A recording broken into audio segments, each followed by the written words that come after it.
ನಾನಿವತ್ತು ಮೊಟ್ಟೆ ಸಾರು ಮಾಡ್ತಾಯಿದ್ದೀನಿ. ಈ ಮೊಟ್ಟೆ ಸಾರು ಅನ್ನ, ಚಪಾತಿ, ರೊಟ್ಟಿ, ಮುದ್ದೆ, ಪೂರಿ ಎಲ್ಲದ್ರ ಜೊತೆ ತಿನ್ಬೋದು. ಮೊಟ್ಟೆ ಗ್ರೇವಿ ಮಾಡ್ತಾಯಿದ್ದೀನಿ, ಗ್ರೀನ್ ಗ್ರೇವಿ ಅಂದರೆ ಗ್ರೀನ್ ಚಾಪ್ಸಿಗೆ ಏನೇನು ಬೇಕು ಅಂತ ತೋರಿಸ್ತಾ ಇದ್ದೀನಿ. ಇದು ತುಂಬ ಚೆನ್ನಾಗಿರುತ್ತೆ, ಮಾಡಿ ನೋಡಿ ಒಂದ್ಸರಿ. ಎಲ್ಲರೂ ಮೊಟ್ಟೆ ಸಾರು ಮಾಡ್ತಾರೆ. ಏನಪ್ಪ ಸ್ಪೆಷಲ್ ಅಂದರೆ ನಾನು ಗ್ರೀನ್ ಮಸಾಲ ಇಡ್ತೀನಿ. ಗ್ರೀನ್ ಮಸಾಲ ಇಡೋದ್ರಿಂದ ಮೊಟ್ಟೆ ಕೌಸ್ ಬರಲ್ಲ, ಮೊಟ್ಟೆ ತಿಂದೇರೋರು ತಿನ್ಬೋದು, ಅಷ್ಟು ಚೆನ್ನಾಗಿ ಬರುತ್ತೆ ಮೊಟ್ಟೆ ಸಾರು. ಇದು 1 ಬೈ 1 ತೋರಿಸ್ತೀನಿ ನಿಮ್ಗೆ ಯಾವ ಥರ ಮಾಡಿದ್ರೆ ಇದು ಯಾವ ಥರ ಇರುತ್ತೆ ಟೇಸ್ಟ್ ಅಂತ. ಇದು 8ರಿಂದ 10 ಮೊಟ್ಟೆ ತೊಗೊಂಡಿದ್ದೀನಿ ನಾನು. ಒಂದು 10 ಮೊಟ್ಟೆಗೆ ಆಗೋಷ್ಟು ಮಸಾಲ ತೋರಿಸ್ತಾ ಇದ್ದೀನಿ. ಒಂದು 3 ಗಡ್ಡೆ ಈರುಳ್ಳಿ ಬೆಳ್ಳುಳ್ಳಿ ತೊಗೊಂಡಿದ್ದೀನಿ, ಬಿಡಿಸಿಟ್ಕೊಂಡಿದ್ದೀನಿ. 2 ಈರುಳ್ಳಿ ತೊಗೊಂಡಿದ್ದೀನಿ, ಮತ್ತು 2 ಇಂಚು ಶುಂಠಿ ತೊಗೊಂಡಿದ್ದೀನಿ. 1 ಒಪ್ಪು ಒಣ ಕೊಬ್ಬರಿ ತೊಗೊಂಡಿದ್ದೀನಿ, ದೊಡ್ಡ ಒಪ್ಪು, ಮತ್ತು ಅದಕ್ಕೆ ಚಕ್ಕೆ, ಲವಂಗ, ಯಾಲಕ್ಕಿ, ಕಾಳುಮೆಣಸು ತೊಗೊಂಡಿದ್ದೀನಿ. 1 ಸ್ಪೂನ್ ಕಾಳುಮೆಣಸು ತೊಗೊಂಡಿದ್ದೀನಿ. ಕಾಳುಮೆಣಸು ಕಂಪಲ್ಸರಿ ಹಾಕಲೇಬೇಕು, ಅದು ಹಾಕೋದ್ರಿಂದ ಇದು ಕೌಸ್ ಬರಲ್ಲ ಮೊಟ್ಟೆ ಸಾರು. ಇದು ಚಾಪ್ಸ್ಗೆ ಕಾಳುಮೆಣಸು ಹಾಕಿದ್ರೇ ಟೇಸ್ಟ್ ಬರೋದು. ಇಷ್ಟು ಮಸಾಲ ಹಾಕಬೇಕು. ಮತ್ತು 4 ಸ್ಪೂನು ಧನಿಯಾ ಪುಡಿ ತೊಗೊಂಡಿದ್ದೀನಿ. 1 ಇಡಿ ಕೊತ್ತಂಬರಿ ಸೊಪ್ಪು ತೊಗೊಂಡಿದ್ದೀನಿ. 1 ಇಡಿ ಹಸಿಮೆಣ್ಸಿನ್ಕಾಯಿ ತೊಗೊಂಡಿದ್ದೀನಿ. ಹಸಿಮೆಣ್ಸಿನ್ಕಾಯಿ ಗ್ರೀನ್ ಮಸಾಲೆಗೆ ಹಸಿಮೆಣ್ಸಿನ್ಕಾಯಿ ಇಡಬೇಕು. ಇನ್ನು ಮೊಟ್ಟೆ ಸಾರು ಸುಮಾರು ಜನ ಮೊಟ್ಟೆ ಸಾರು ಮಾಡೋದು ತೋರಿಸ್ತಾರೆ, ಅದಕ್ಕೆ ಅವರು ಖಾರ ಪುಡಿ, ಚಿಲ್ಲಿ ಪೌಡ್ರನ್ನು ಯೂಸ್ ಮಾಡ್ತಾರೆ. ಅದು ಈ ಟೇಸ್ಟ್ ಬರಲ್ಲ. ಇದು ತುಂಬ ಚೆನ್ನಾಗಿರುತ್ತೆ ಟೇಸ್ಟು, ಮಾಡಿ ನೋಡಿ.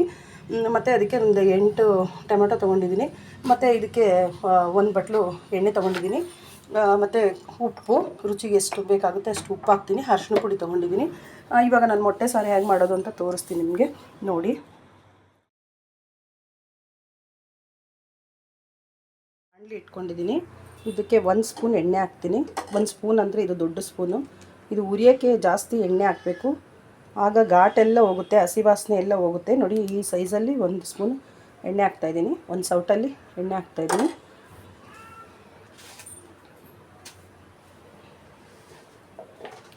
ಅದಕ್ಕೆ ಹಸಿಮೆಣಸಿನ್ಕಾಯಿ ಹಾಕ್ತಾಯಿದ್ದೀನಿ.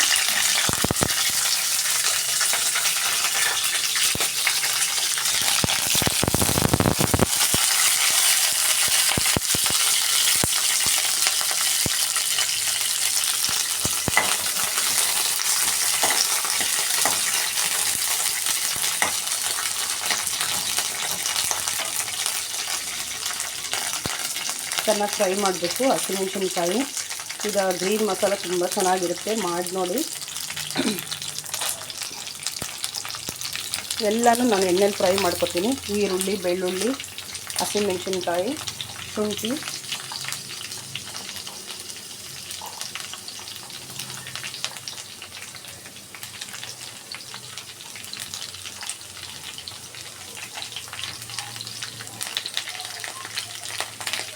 ಚಕ್ಕೆ, ಲವಂಗ, ಮಸಾಲ ಎಲ್ಲ ಇದು ಫ್ರೈ ಆದಮೇಲೆ ಸ್ವಲ್ಪ ಬಿಸಿ ಮಾಡಬೇಕು. ಅದನ್ನು ಜಾಸ್ತಿ ಸ್ಪೈಸಸ್ನ ಫ್ರೈ ಮಾಡಬಾರ್ದು. ಇದನ್ನೆಲ್ಲ ಹಸಿ ವಾಸನೆ ಹೋಗೋವರೆಗೂ ಚೆನ್ನಾಗಿ ಫ್ರೈ ಮಾಡಿಕೊಂಡು ಲಾಸ್ಟಲ್ಲಿ ಒಂದೇ 1 ನಿಮಿಷ ಇದೆ ಅಂದಾಗ ನಾನು ಚಕ್ಕೆ, ಲವಂಗ ಹಾಕಿ ಫ್ರೈ ಮಾಡ್ಕೊತೀನಿ. ಈಗ ಇದನ್ನೆಲ್ಲ ಚೆನ್ನಾಗಿ ಫ್ರೈ ಮಾಡ್ಕೊತೀನಿ.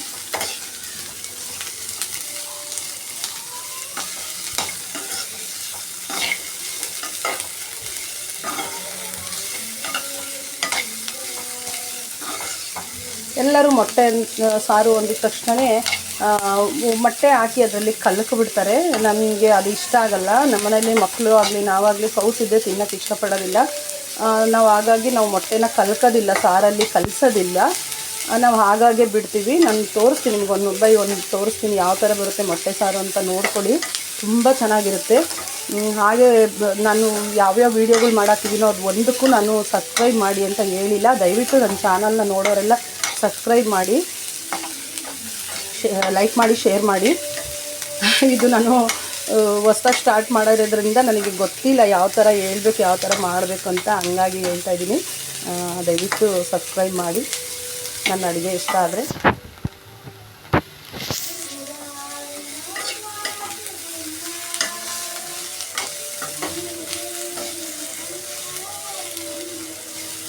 ಸ್ವಲ್ಪ ಜಾಸ್ತಿ ಎಣ್ಣೆ ಹಾಕಿ ನಾವು ಫ್ರೈ ಮಾಡೋದ್ರಿಂದ ಈ ಹಸಿ ವಾಸನೆ ಎಲ್ಲ ಹೋಗುತ್ತೆ, ಗ್ರೇವಿ ಚೆನ್ನಾಗಾಗುತ್ತೆ.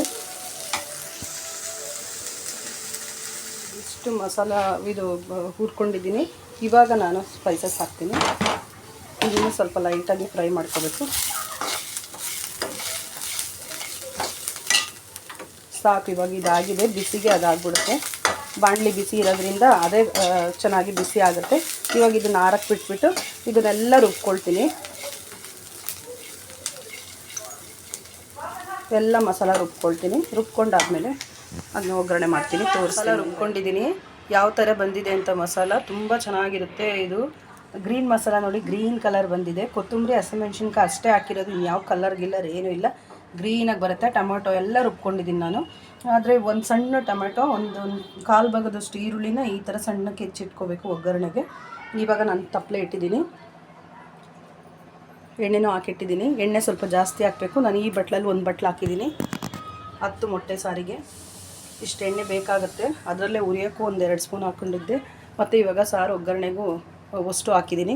ಅದು ಎಣ್ಣೆ ಜಾಸ್ತಿ ಇದ್ರೇ ಮೊಟ್ಟೆ ಸಾರು ಚೆನ್ನಾಗಿ ಬರುತ್ತೆ, ಅದಕ್ಕೋಸ್ಕರ ಅಷ್ಟು ಮೊಟ್ಟೆ ಹಾಕಿದ್ದೀನಿ.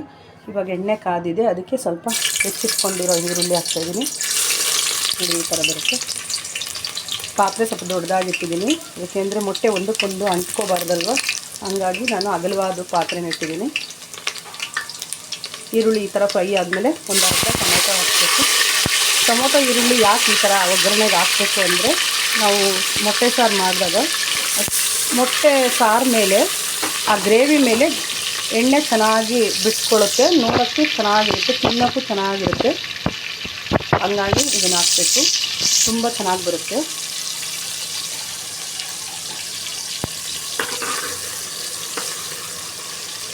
ಒಂದು ಚಿಕ್ಕದು ಟೊಮೆಟೊ, ದೊಡ್ಡದಾದರೆ ಒಂದು ಕಾಲು ಭಾಗ ಟೊಮೆಟೊ, ಒಂದು ಕಾಲು ಭಾಗ ಈರುಳ್ಳಿ ಅಷ್ಟನ್ನು ಸಣ್ಣಕ್ಕೆ ಕಟ್ ಮಾಡಿ ಹಾಕ್ಕೊಂಡು, ಆಮೇಲೆ ಇದು ಒಗ್ಗರಣೆ ಆದಮೇಲೆ ಈ ಮಸಾಲನೆಲ್ಲ ಹಾಕ್ತೀನಿ. ಅದಕ್ಕೆ ನೋಡಿ, ಈ ಮಸಾಲಾನ ಏನು ರುಬ್ಬಿಟ್ಕೊಂಡಿದ್ದೀನಿ, ಅರಿಶಿನ ಪುಡಿನೂ ಹಾಕಿ ರುಬ್ಬಿಟ್ಕೊಂಡಿದ್ದೀನಿ, ಧನಿಯಾ ಪುಡಿ ಎಲ್ಲ ರುಬ್ಬಿಟ್ಕೊಂಡಿದ್ದೀನಿ.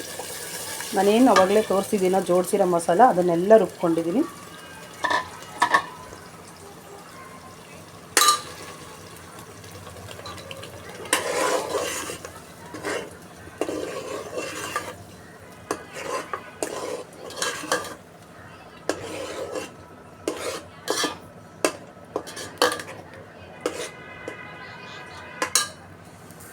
ನೋಡಿ ಈ ಥರ ಮಸಾಲನೆಲ್ಲ ಹಾಕ್ಬಿಟ್ಟು ಗ್ಯಾಸ್ನ ಸಿಮ್ಮಲ್ಲಿ ಇಟ್ಬಿಟ್ಟು ನಾನು ಅದಕ್ಕೊಂದು ತಟ್ಟೆ ಮುಚ್ತೀನಿ.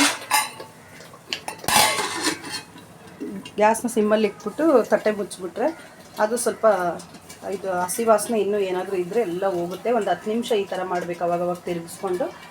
ಆಮೇಲೆ ನಾವು ಎಷ್ಟು ಬೇಕೋ ಅಷ್ಟು ನೀರು ಹಾಕಿ ಸಾರನ್ನ ಮಳ್ಳಿಸ್ಬೇಕು. ತೋರಿಸ್ತೀನಿ ಇವಾಗ ಇದು ಫ್ರೈ ಯಾವ ಥರ ಆಗಿದೆ ತೋರಿಸ್ತೀನಿ ಬನ್ನಿ.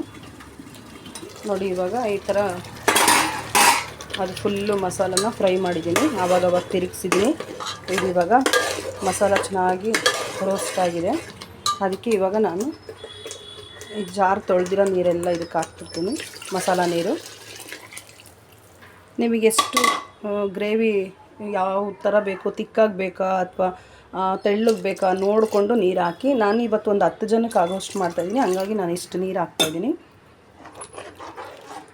ಇದು ಮೊಟ್ಟೆ ಎಲ್ಲ ಹಾಕಿದ್ಮೇಲೆ ಸಾರು ಗಟ್ಟಿ ಬರುತ್ತೆ, ಹಂಗಾಗಿ ನೀವು ಫಸ್ಟೇ ನೀವು ಸ್ವಲ್ಪ ತೆಳ್ಳಗೆ ಮಾಡಿಕೊಂಡ್ರೆ ಚೆನ್ನಾಗಿ ಮಳ್ಳದ ಮೇಲೆ ಮೊಟ್ಟೆ ಹಾಕಿದ್ಮೇಲೆ ಸಾರು ಚೆನ್ನಾಗಿ ಗ್ರೇವಿ ಗಟ್ಟಿಗೆ ಬರುತ್ತೆ. ಇದಕ್ಕೆ ನಾನು ಉಪ್ಪು ಹಾಕ್ತೀನಿ. ಇವಾಗ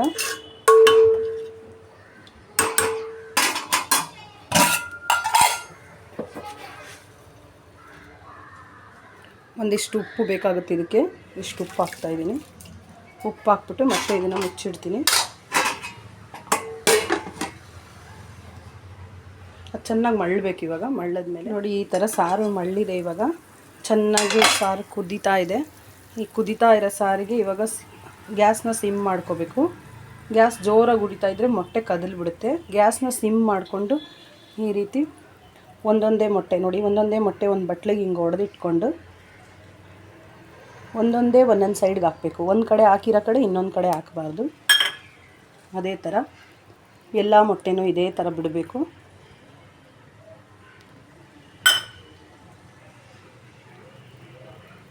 ಪಕ್ಕ ಪಕ್ಕ ಪಕ್ಕ ಎಲ್ಲ ಒಂದೊಂದೇ ಮೊಟ್ಟೆನ ಈ ಥರ ಬಿಟ್ಟು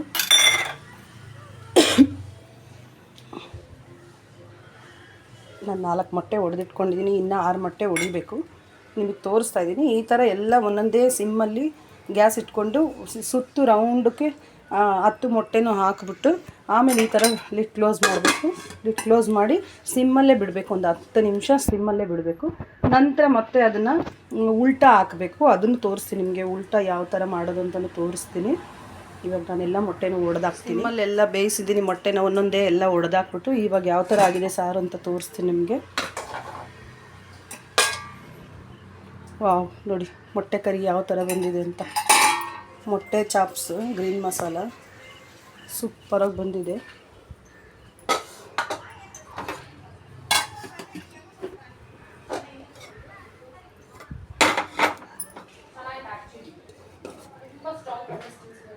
ನೋಡಿ ಮೊಟ್ಟೆ ಈ ಥರ ಇಡಿ ಇಡಿಯಾಗಿ ಬರಬೇಕು. ಇದು ಇಡಿ ಇಡಿಯಾಗಿ ಬಂದರೆ ತಿನ್ನೋಕ್ಕೆ ತುಂಬ ಚೆನ್ನಾಗಿರುತ್ತೆ. ಒಂದು ಕೈಯಲ್ಲಿ ಕ್ಯಾಮ್ರಾ ಹಿಡ್ಕೊಂಡು ನಾನು ಶೂಟ್ ಮಾಡ್ತಿರೋದ್ರಿಂದ ಕರೆಕ್ಟಾಗಿ ಅನಿಸಲ್ಲ, ನೋಡ್ಕೊಳ್ಳಿ. ನೋಡಿ ಈ ಥರ ಬರುತ್ತೆ.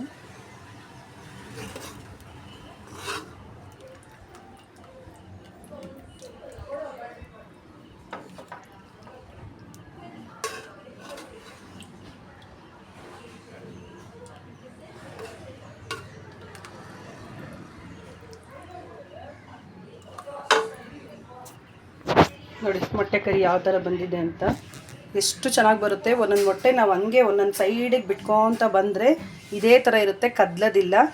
ಇದ್ರ ಜೊತೆ ಮುದ್ದೆ, ಚಪಾತಿ, ರೊಟ್ಟಿ, ಅನ್ನ ಯಾವುದೇ ಇಟ್ಕೊಂಡು ನಾವು ಈರುಳ್ಳಿ ಸೌತೆಕಾಯಿ ಇಟ್ಕೊಂಡು ತಿಂದರೆ ನಾನ್ ವೆಜ್ ಫೀಲೇ ಬರುತ್ತೆ. ಒಂದೊಂದು ಸಾರಿ ನಾನ್ ವೆಜ್ ತಂದು ಕೊಡೋಕ್ಕೆ ಯಾರೂ ಇಲ್ಲ, ನಮಗೂ ಹೋಗೋಕ್ಕೆ ಟೈಮ್ ಇಲ್ಲ ಅಂದಾಗ ಮನೇಲಂತೂ ಮೊಟ್ಟೆ ಇದ್ದೇ ಇರುತ್ತೆ. ಆ ಮೊಟ್ಟೆನ ಈ ಥರ ಮೊಟ್ಟೆ ಚಾಪ್ಸ್ ಮಾಡಿಕೊಂಡ್ರೆ ಅದ್ರ ಜೊತೆ ಮುದ್ದೆ, ಬಿಸಿ ಮುದ್ದೆ ಮಾಡ್ಕೊಂಡು ತಿಂತಾ ಇದ್ದರೆ ನಿಜವಾಗ್ಲೂ ಅದು ನಾನ್ ವೆಜ್ ಫೀಲೇ ಬರುತ್ತೆ. ಚಾಪ್ಸ್ ತುಂಬ ಟೇಸ್ಟಾಗಿರುತ್ತೆ. ಮಾಡಿ ನೋಡಿ, ಚೆನ್ನಾಗಿರುತ್ತೆ. ತಿಂದು ನೋಡಿ. ಸಬ್ಸ್ಕ್ರೈಬ್ ಮಾಡೋದಂತೂ ಮರಿಬೇಡಿ, ದಯವಿಟ್ಟು ನನ್ನ ಚಾನಲ್ಗೆ ಸಬ್ಸ್ಕ್ರೈಬ್ ಮಾಡಿ.